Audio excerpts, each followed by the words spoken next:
For 13 days, fewer than 200 men held a small mission fortress against an army of thousands. What happened at the Alamo would become one of the most powerful rallying cries in American history. This documentary uses AI-generated visual reconstructions combined with verified historical research from Britannica, the World History Encyclopedia, and historical letters and records. All content is presented for educational purposes. In December 1835, Texan volunteers led by Colonel Benjamin Milam captured San Antonio de Begjar from Mexican forces, occupying the old mission known as the Alamo and fortifying its walls. In January 1836, Colonel Jim Bowie arrived to help defend the fort.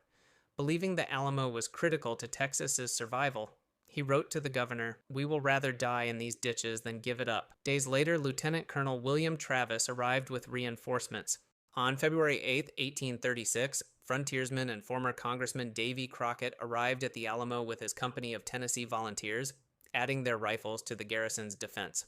On February 23, 1836, Mexican General Antonio Lopez de Santa Anna arrived in San Antonio with an army estimated between 1,800 and 6,000 soldiers and began laying siege to the Alamo.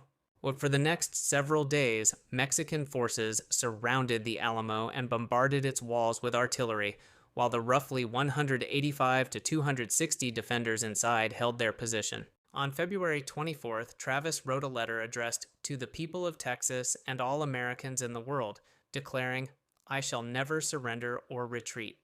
It became one of the most iconic statements of the Texas Revolution. For 13 days, the defenders held their ground against overwhelming odds, knowing reinforcements might never arrive, yet refusing to abandon their post. In the pre-dawn darkness of March 6, 1836, Santa Anna launched his final assault.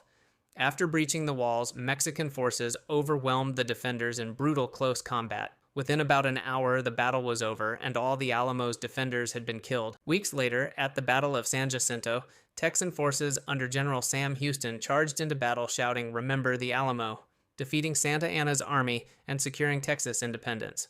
The fall of the Alamo became a defining symbol of sacrifice and resistance, inspiring the birth of the Republic of Texas. Nearly 2 centuries later, the mission still stands in San Antonio as a monument to that defiance. Subscribe for more real journeys through American history.